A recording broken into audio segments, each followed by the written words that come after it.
Hello बच्चों, कैसे हो आप सब। उम्मीद करते हैं आप सब बहुत बढ़िया होंगे। तो बच्चों, मूल कंसेप्ट का सेकंड लेक्चर हम स्टार्ट करने जा रहे हैं। लास्ट क्लास में हमने क्या पढ़ा था, तो मूल का बेसिक हमने लास्ट क्लास में पढ़ा था कि सब्सटेंस क्या होता है ना, प्योर सब्सटेंस क्या होता है, एलिमेंट किसको बोलते हैं, कंपाउंड किसको बोलते हैं, मॉलिक्यूल कैसे बनता है, मिक्सचर क्या होता है ना, ये सारी बातें हमने पढ़ी। फिर इसके बाद में हमने पढ़ा भैया जी जो रिलेटिव एटॉमिक मास है उसके बारे में हमने पढ़ा, और फिर एवरेज एटॉमिक मास की हम बात कर रहे थे कि एवरेज एटॉमिक मास क्या होता है।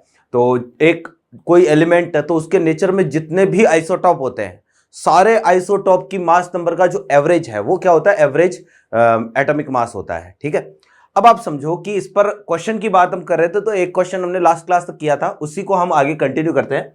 देखो जरा कि जो एवरेज एटॉमिक मास है ना, वहां से जो वो आपको और क्या क्वेश्चन दे सकता है। ठीक है ना, जैसे आपको ये दे दिया कि क्लोरीन हैज 2 आइसोटॉप्स,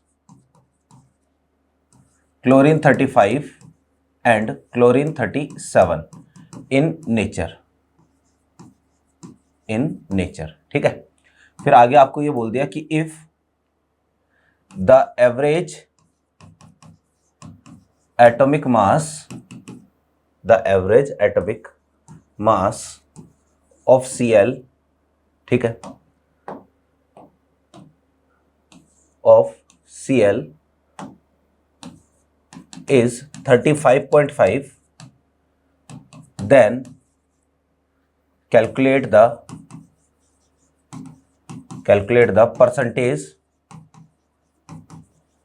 ठीक है, calculate the percentage abundance of each isotope in nature। ठीक है, तो आपको क्या करना है भैया, हर एक आइसोटॉप का नेचर में जो परसेंटेज अबंडेंस है ना वो बताना है कि कौन सा आइसोटॉप का परसेंटेज अबंडेंस कितना है। तो बहुत ही सिंपल सा काम है ना। और जो है वो आप देखो जरा कि फॉर्मूला हमारे पास एक ही था। फॉर्मूला क्या था, एम एवरेज निकालने का। M average is equal to क्या बताया था, m1x1 plus m2x2 divide by नीचे क्या था, x1 प्लस x2, जहां पर हमारे पास m1 m2 ये तो थे आइसोटॉप के मास नंबर, और x1 x2 जो है ना वो क्या था, परसेंटेज था नेचर में।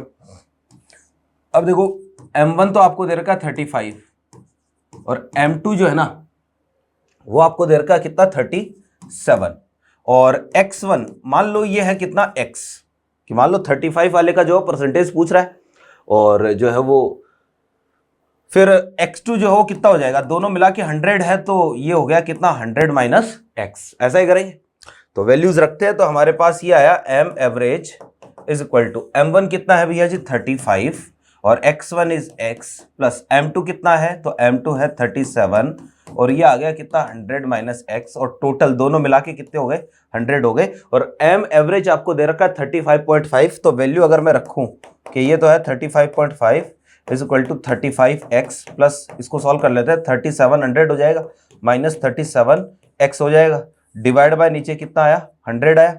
अब इसको जो मैं अगर सॉल्व करूं तो ये आएगा कितना, 3550 इज इक्वल टू 35x। अब देखना जरा कि ये जो 35x है, 35x और माइनस का 37x, तो माइनस का 2x बचेगा इधर, तो ये आ गया हमारे पास 3300 माइनस का 2x। क्लियर है बात। तो यहां से जो अगर सॉल्व करोगे इसको, तो 2x इक्वल टू आया कितना 150, देन x इक्वल टू कितना आएगा 75%। तो कहने का मतलब ये है कि अगर आप नेचर में क्लोरीन का कोई भी सैंपल आपके पास है ना, या नेचुरली हमने कहीं से क्लोरीन को एक्सट्रैक्ट किया, तो उस सैंपल में नेचुरली 75% तो जो क्लोरीन 35 वाला होगा, और बाकी 25% जो है वो कौन सा होगा, 75 वाला होगा। तो इस तरीके का क्वेश्चन जो है यहां से पूछा जा सकता है। फिर आप देखो जरा कि इसी कंसेप्ट पर जो है ना क्वेश्चन अलग भी आ सकता है। इसी कंसेप्ट पर क्वेश्चन जो है वो आपको ऐसे भी पूछा जा सकता है, जैसे सेम कई बार क्या करता है ना कि जैसे यहां परसेंटेज है, परसेंटेज अबंडेंस, तो परसेंटेज अबंडेंस को परसेंटेज के फॉर्म में ना देकर वो आपको रेशियो के फॉर्म में दे देता है।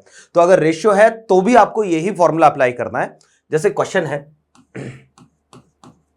कि if an element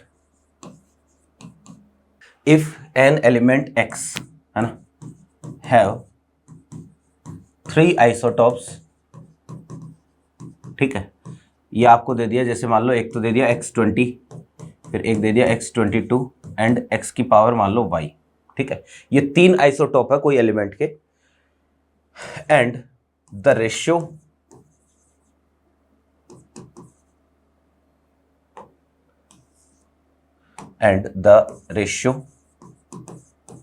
of all isotopes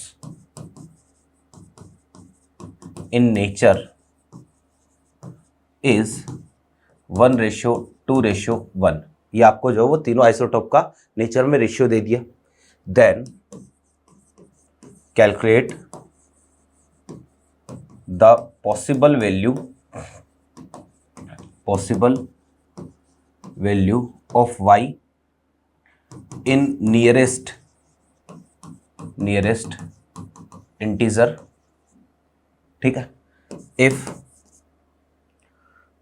the average atomic mass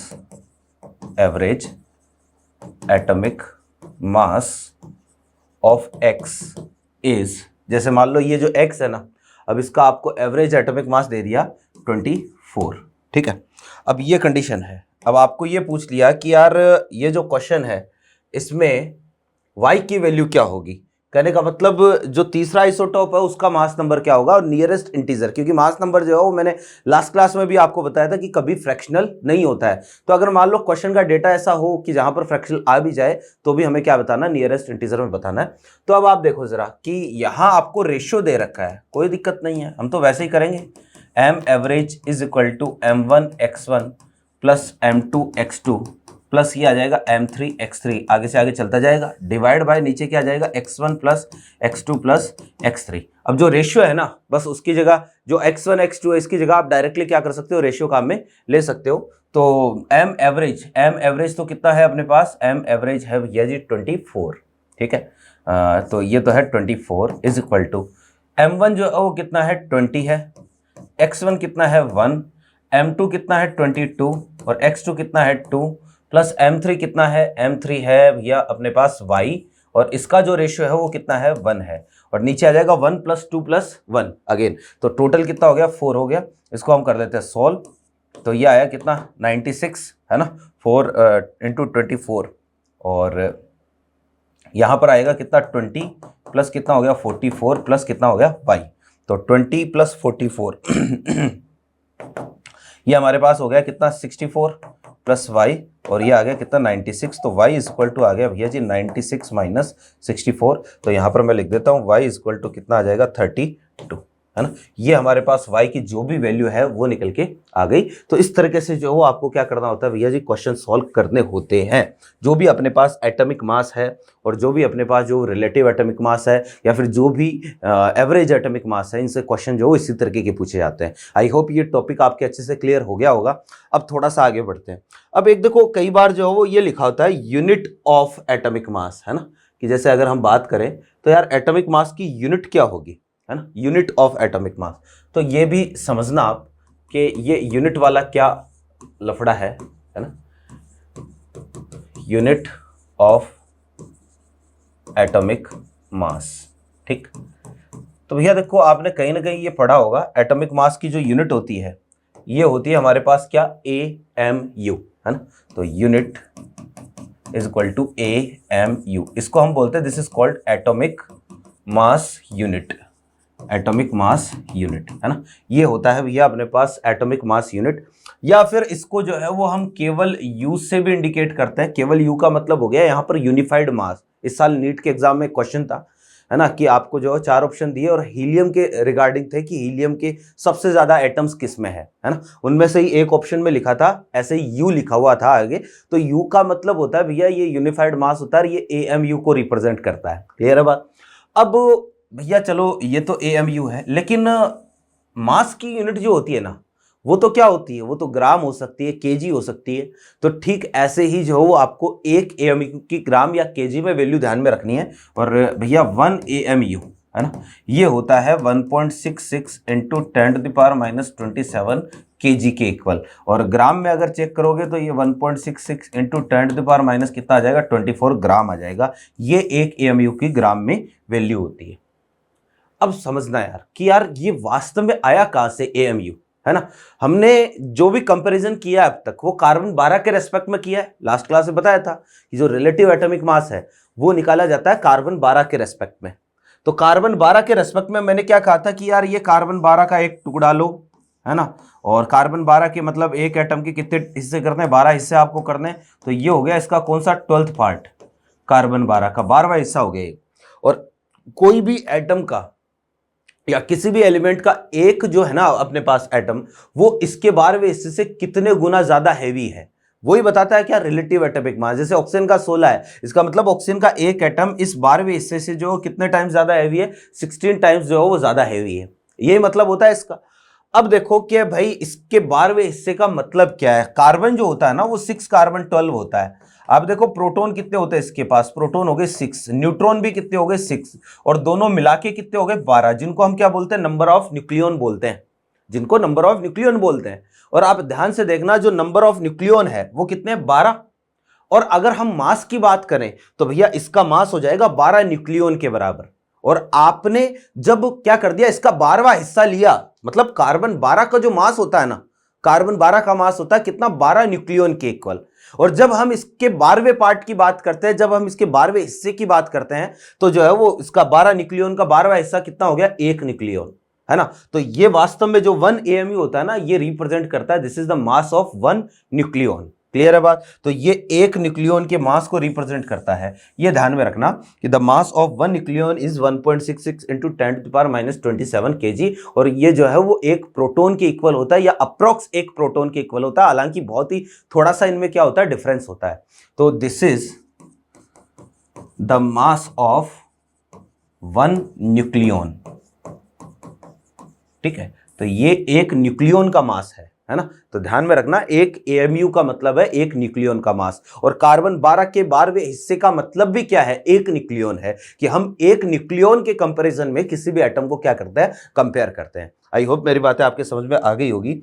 अब देखना कि एक और हमारे पास जो है वो एटॉमिक मास होता है, कि दो तो हमने पढ़ लिए, एक तो पढ़ लिया रिलेटिव एटॉमिक मास, एक हमने पढ़ लिया एवरेज एटॉमिक मास। अब एक और है जिसको हम बोलते हैं भैया जी ग्राम एटॉमिक मास। अब ये ग्राम एटॉमिक मास क्या होता है तो देखना जरा, next heading is gram atomic mass.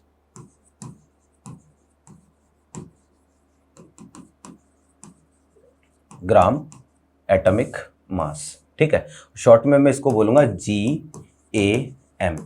तो आपको ध्यान ये रखना है कि अगर हम क्या करते हैं, जो एटॉमिक मास है ना उसको ग्राम में रिप्रेजेंट करें तो that is called gram atomic mass, ठीक है ना। तो यहां पर मैं लिखूंगा if atomic mass is represented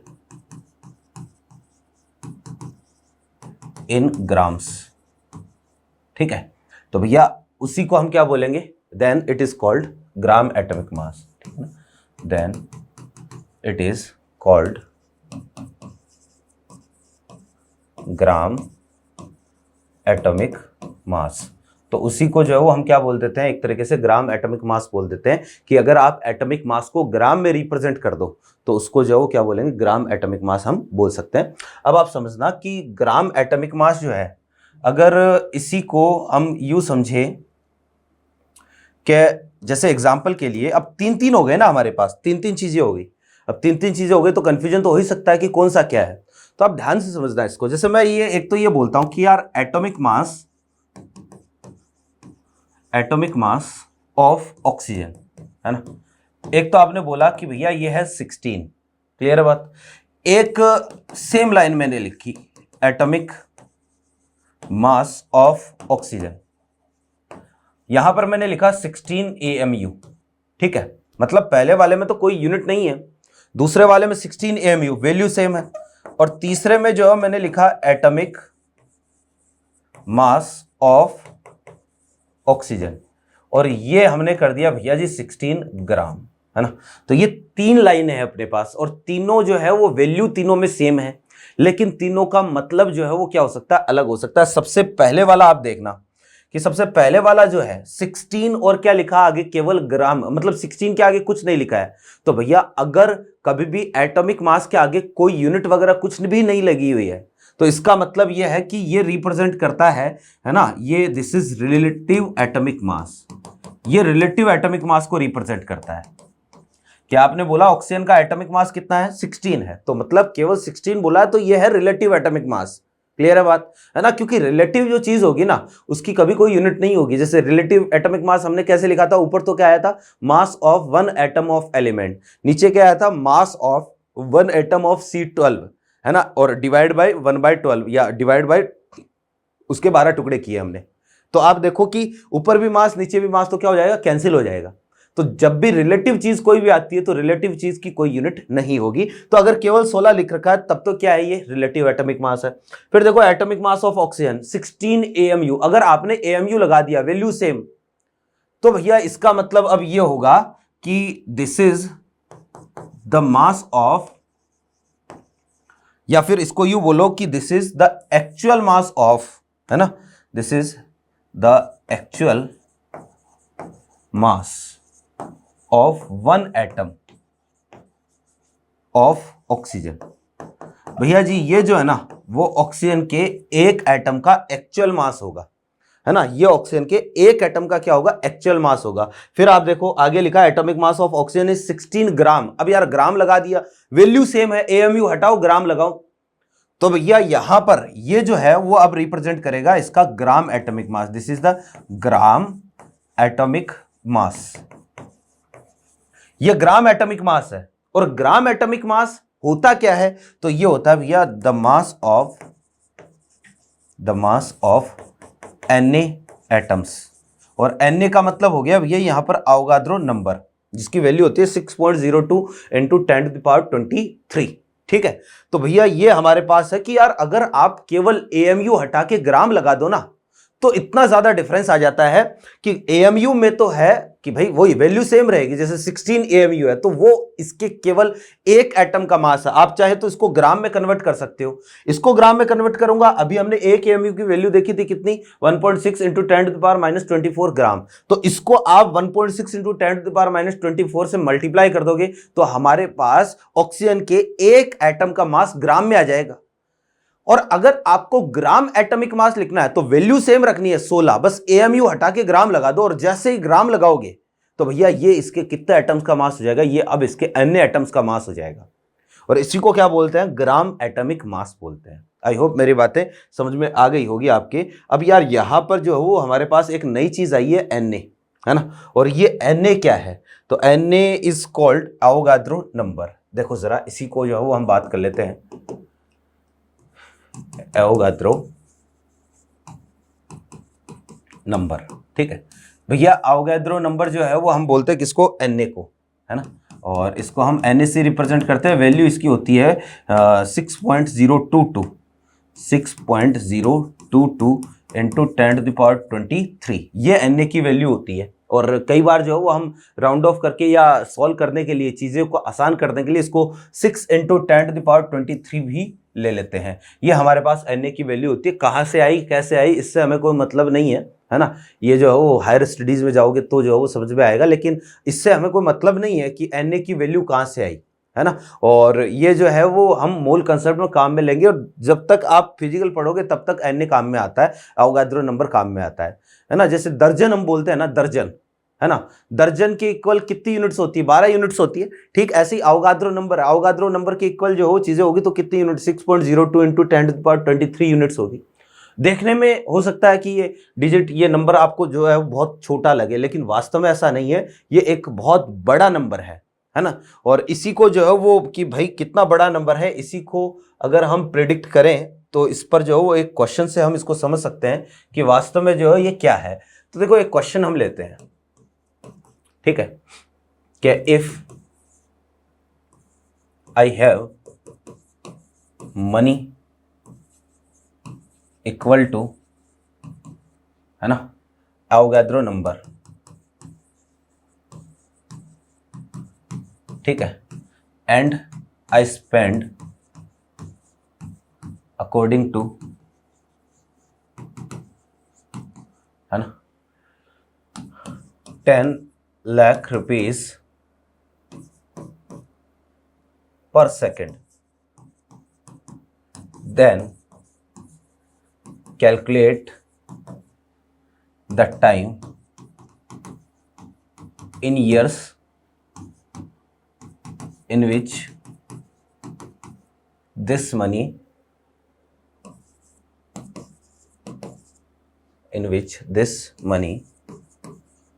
will be finished।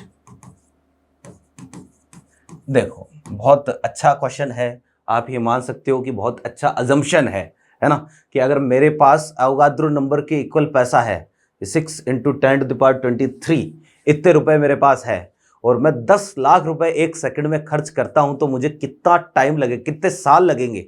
हाँ बिल्कुल साल, और साल भी देखना अभी कितने लगेंगे, है ना, कि इतना पैसा खर्च करने में कितना टाइम लग सकता है आप सोच भी नहीं सकते, क्योंकि ये जो नंबर है ना अवोगाद्रो नंबर, ये वास्तव में इतना बड़ा है। दिखने पर लगता है छोटा सा है लेकिन वास्तव में ये नंबर जो बहुत बड़ा है। तो अब आप इसको समझना, जैसे क्वेश्चन था हमारे पास, इसको सॉल्व करते हैं, ठीक है। तो कितने रुपए हैं हमारे पास भैया जी? रुपए हम ले रहे हैं 6 × 10⁻23 इतने रुपए हैं, और इनको खर्च करने हैं एक सेकंड में कितने? 10 लाख, है ना। 10 लाख का मतलब हो गया कितना? 10⁻6, है ना। तो 10⁻6, ठीक है, ये इतने जो है वो अपन कितने टाइम में? एक सेकंड में जो क्या कर दिया हमने, उड़ा दिए। कैसे उड़ाए कोई मतलब नहीं है ना, एक सेकंड में जो 10 लाख रुपए उड़ा दिए। तो मुझे बताओ 1 रुपया उड़ाने में कितना टाइम लगेगा? 1/10⁻6 सेकंड लगेंगे। 10⁻6 इतने रुपए जो है 10 लाख रुपए आपने एक सेकंड में उड़ाए, तो 1 रुपया खर्च करने में कितना टाइम लगेगा? इतना टाइम लगेगा, यानी कि 10⁻6 सेकंड लगेंगे। ये लो जी, 1 रुपया तो आप इतने टाइम में खर्च कर दोगे। तो भैया हमें खर्च करने हैं 6 × 10⁻23 रुपीज खर्च करने हैं, तो इतने रुपए खर्च करने में आपको कितना टाइम लगेगा? 10⁻6, है ना, इनटू, और कितना आ जाएगा? 6 × 10⁻23 सेकंड आ जाएगा। ये हमारे पास टाइम आ गया है ना, कि भाई टाइम सेकंड में इतना टाइम अगर आपको लगेगा, इतना टाइम लगेगा। और इसको जो अगर मैं सॉल्व करूं तो ये हो जाएगा, कितना हो जाएगा अपने पास, है ना, 6 × 10⁻17 सेकंड, कि इतने सेकंड में जो सारा पैसा खर्च हो जाएगा। अब इस सेकंड को जो है ना, मैं काम कर रहा हूं, मैं इसको कन्वर्ट कर रहा हूं आवर में, है ना। तो टाइम रिक्वायर्ड इन सेकंड, तो ये आ गया 6 × 10⁻17। अब इसको जो वो हम एक काम करते हैं, आवर में कन्वर्ट करते हैं, है ना। फिर जो है वो आवर में कन्वर्ट करूंगा तो 6 × 10⁻, चलो पहले मिनट में कन्वर्ट करते हैं, तो इसको 60 से क्या कर दिया? डिवाइड कर दिया, ये आ गया मिनट में, है ना। अब आवर में कन्वर्ट करता हूं मिनट को, तो अगेन 60 से इसको क्या करना पड़ेगा? डिवाइड करना पड़ेगा। अब मान लो जो मैं इसको जो दिन में कन्वर्ट करता हूं, एक दिन में घंटे होते हैं 24, तो ये आ गए किसमें? दिन में। मैं इसको जो मंथ में कन्वर्ट करता हूं, एक महीने में जो है वो कितने? 30 दिन हो गए, तो ये आ गए महीने, ठीक है। और मैं इसको जो साल में कन्वर्ट करता हूं, तो एक साल में 12 महीने होते हैं, तो ये लो जी 12। अब इसको करते हैं हम सॉल्व, ठीक है। तो आप समझना जरा, ये कितना गया? 10 बार गया। ये 2 0 से 2, एक्चुअल में 3 0 जो क्या हो गई? कैंसिल हो गई यहाँ पर ऊपर। तो ये आएगा कितना? 10⁻ कितना आया? 14, है ना। और डिवाइड बाई यहाँ पर नीचे कितना आएगा? 72 इंटू कितना? 24 इंटू कितना आ गया? 3। इसको हम थोड़ा सा और सॉल्व कर लेते हैं। तो भैया इसको सॉल्व करोगे तो ये हमारे पास अप्रोक्स आता है 1.92 इंटू 10⁻10 ईयर्स। अब देख लो जरा आप, इतना टाइम लगेगा। मैं कहता हूं कि मान लो आपकी एक पीढ़ी 100 साल की है ना, तो एक पीढ़ी 100 साल की है, तो इसको 100 से डिवाइड कर दो, तो ये आएगा कितना? 1.92 इंटू 10⁸, मतलब आपकी इतनी पीढ़ियां। 10⁸ का मतलब, इसको अप्रोक्स 2 ले लेते हैं ना, तो 10⁸ का मतलब कितना हो गया? अभी जो 10⁶ का मतलब, या 10⁵ होता है कितना? 10⁵ हो गया कितना? 1 लाख। 10⁶ हो गया 10 लाख। 10⁷ हो गया कितना? करोड़। और 10⁸ का मतलब 10 करोड़, ठीक है। और गुणा कर दिया किससे? 20 से, तो ये आएगा भैया 200 करोड़। तो कहने का मतलब आपकी 200 करोड़ पीढ़ियां जो है ना, ये पैसा बैठ के खाएगी, अगर इतना पैसा हो तो आप ये समझ सकते हो कि यार ये जो डिजिट है Na 6.02 इंटू 10⁻23, ये वास्तव में कितना बड़ा डिजिट है। और ये इतना बड़ा डिजिट है, और इसीलिए जो है वो हम जनरली जब भी जैसे मान लो दर्जन है एक, है ना, तो दर्जन में हम किसी भी चीज को जो है वो काउंट कर सकते हैं। मेरे पास जो मान लो मार्कर है, तो 1 दर्जन का मतलब 12 हो गए। संतरे 1 दर्जन का मतलब 12 संतरे हो गए, है ना। केले 1 दर्जन का मतलब 12 केले हो गए। तो ऐसे ही अगर हम जो Na की बात करें कि Na का मतलब क्या है, तो मैंने बोला कि यार जैसे Na में जो कितनी चीजें हो जाएगी 6.02 इंटू 10⁻23 चीजें हो जाएगी। तो इसमें हम क्या करते हैं, कभी भी अवोगाद्रो नंबर में जो रियल चीजें हैं या फिर जो अपने पास जो मैक्रो मॉलिक्यूल से जो बड़ी चीजें हैं ना, जैसे दर्जन में हम केले को मेजर कर सकते, किसी भी चीज को मेजर कर सकते हैं, लेकिन Na में हम केवल और केवल जो केमिस्ट्री के पार्टिकल्स है, atoms, ion, molecule, electron, proton, neutron, इनको ही मेजर करते हैं Na के टर्म में। क्यों? क्योंकि ये नंबर बहुत बड़ा है वास्तव में। तो ये है हमारे पास अवोगाद्रो नंबर। आई होप ये चीज जो है वो क्लियर हो गई होगी कि क्या अवोगाद्रो नंबर है, क्या इसकी इंपोर्टेंस है ना, कितना बड़ा ये डिजिट है। आगे वापस से इस पर आएंगे, वापस से इसकी बात करेंगे। नेक्स्ट जो पॉइंट है ना अपने पास, वो है भैया जी मॉलिक्यूलर मास। डायरेक्टली आते हैं अपन मॉलिक्यूलर मास। ठीक है, अब देखो वैसे तो जो है वो हो सकता है आपको मॉलिक्यूलर मास निकालना आए, है ना, और नहीं आता है तो हम यहाँ पर सीखने के लिए तो बैठे हैं। तो क्या होता है मॉलिक्यूलर मास, ये आप समझना कि जैसे किसी भी मॉलिक्यूल का मॉलिक्यूलर मास, जैसा एटॉमिक मास का मतलब था ना, ठीक ऐसा ही मतलब है किसका, मॉलिक्यूलर मास का। कि किसी भी मॉलिक्यूल का मॉलिक्यूलर मास ये इंडिकेट करता है कि उसका एक मॉलिक्यूल, ठीक है, वन मॉलिक्यूल ऑफ दैट, या फिर यू कह सकते हो कि दैट कंपाउंड और दैट एलिमेंट, ठीक है, is how many times heavier than 12th part of C12। वही मतलब होता है जो हमने जो कहां पर पढ़ा था, एटम में पढ़ा था। ठीक है ना, तो पहले मैं इसको लिख देता हूं, फिर हम इसको एग्जांपल से समझेंगे। तो मैं ये लिखूंगा कि the molecular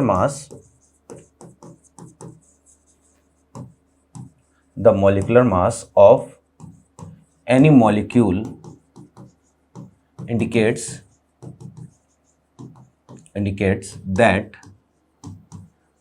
one molecule of that compound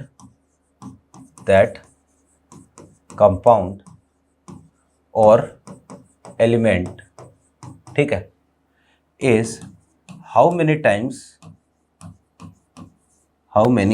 times heavier than 12th part, है ना, than 12th part of C12। ठीक है, वही बात है कि भाई कार्बन 12 के 12वें हिस्से से कोई मॉलिक्यूल कितना गुना ज्यादा हेवी है। फिर एक चीज और मैं यहां पर बता देता हूं कि molecular mass of any element या एनी मॉलिक्यूल, ठीक है, is the sum of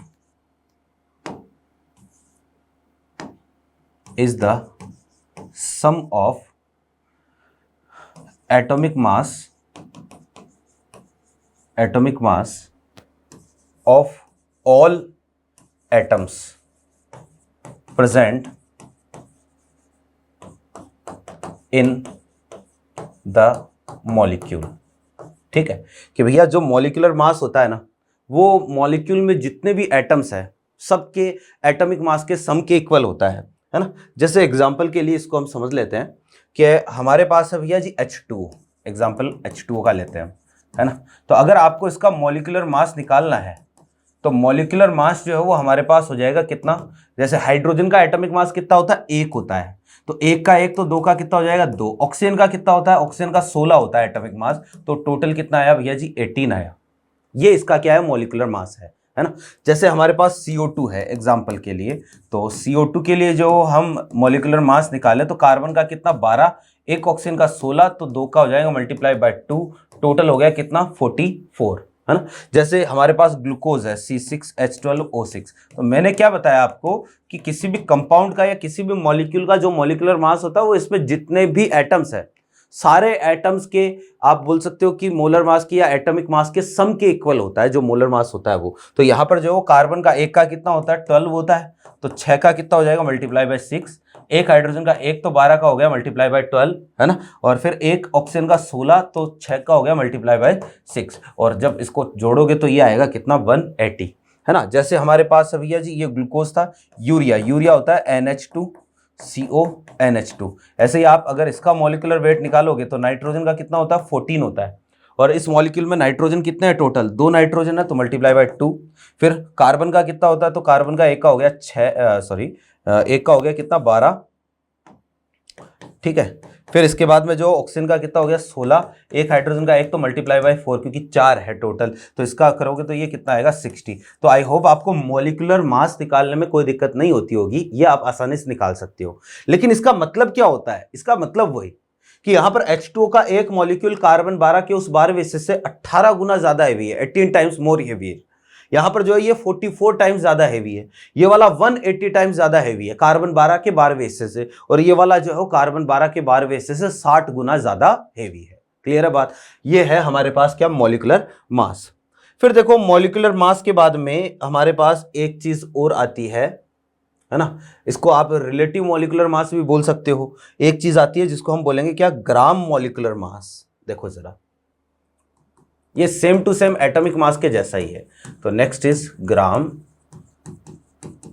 molecular mass, ठीक है, GMM। तो ग्राम मॉलिक्यूलर मास जो है ना वो क्या होता है ये आप समझना, ग्राम मॉलिक्यूलर मास किसको बोलते हैं। तो अगर वही बात कि मॉलिक्यूलर मास को आप ग्राम में रिप्रेजेंट कर दो तो उसको हम क्या बोल देंगे, ग्राम मॉलिक्यूलर मास बोल देंगे। तो यहां पर मैं लिखूंगा कि भैया if molecular mass of any molecule is represented in grams, ठीक है। तो अगर आपने जो किसी भी मॉलिक्यूल का जो मॉलिक्यूलर मास है वो ग्राम में रिप्रेजेंट कर दिया तो इसको हम क्या बोल देंगे, एक तरीके से ग्राम मॉलिक्यूलर मास बोल देंगे। जैसे एग्जांपल के लिए हम H2 का ही एग्जांपल लेते हैं। एक तो आपने लिखा है यार मॉलिक्यूलर मास ऑफ H2, ये केवल आपने लिखा 18। वही 3 चीजें जैसे अभी हमने ऑक्सीजन के बारे में समझा था ना, ठीक वैसा ही है। एक तो लिखा molecular mass of H2O is 18, है ना। फिर एक आपने लिखा मॉलिक्यूलर मास ऑफ H2 और ये लिख दिया आपने 18U, है ना, या फिर इसको 18AMU भी लिख सकते हो, एक ही बात होती, ठीक। और फिर एक आपने लिखा है यार मॉलिक्यूलर मास ऑफ H2, ये लिख दिया 18 ग्राम। 3 चीजें, ठीक। तो molecular mass of H2O is 18, एक तो ये है molecular mass of H2O is 18U, और एक है molecular mass of H2O is 18 ग्राम। अब इन तीनों में देखना डिफरेंस वही वैसा ही है कि अगर केवल और केवल 18 लिखा है, ठीक है, केवल 18 लिखा है, आगे कोई यूनिट नहीं लिखी है, तब तो ये रिप्रेजेंट करेगा, तब तो ये होगा भैया रिलेटिव मॉलिक्यूलर मास। तो this is relative molecular mass, ठीक है। तो ये तो है हमारे पास क्या, रिलेटिव मॉलिक्यूलर मास। केवल अगर 18U लिखा है या 18AMU लिखा है तो भैया ये रिप्रेजेंट करेगा अब इसके एक मॉलिक्यूल के मास को। This is the mass of the actual mass of one molecule, ठीक है। ये इसके भैया जी एक मॉलिक्यूल का एक्चुअल मास है। अगर आप चाहो तो इसको ग्राम में कन्वर्ट कर सकते हो, कैसे, 18 इंटू वही 1 AMU की ग्राम में value 1.66 into 10 to the power कितनी -24 ग्राम, तो उससे मल्टीप्लाई करते ही ये ग्राम में आ जाएगा। और भैया अगला है ग्राम मॉलिक्यूलर मास की वही वैल्यू सेम रहेगी, बस AMU हटा के आपको क्या लगाना है, ग्राम लगाना है। AMU हटा के ग्राम लगाना है, AMU को ग्राम में कन्वर्ट नहीं करना है। AMU हटा के क्या लगाना है, ग्राम लगाना, वैल्यू सेम रहेगी। तो भैया वैल्यू सेम है, AMU हटा के ग्राम लगा दिया, तो दिस इज ये जो है वो अपने पास हो जाएगा क्या, ग्राम मॉलिक्यूलर मास, या फिर इसको जो है वो आप ग्राम मोलर मास भी बोल सकते हो, ग्राम मोलर मास, ठीक है ना। और GMM, और ये अगर ग्राम लगाते हो तो देखो बहुत ज्यादा डिफरेंस है। ये हो जाता है this is the mass of Na molecules, है ना।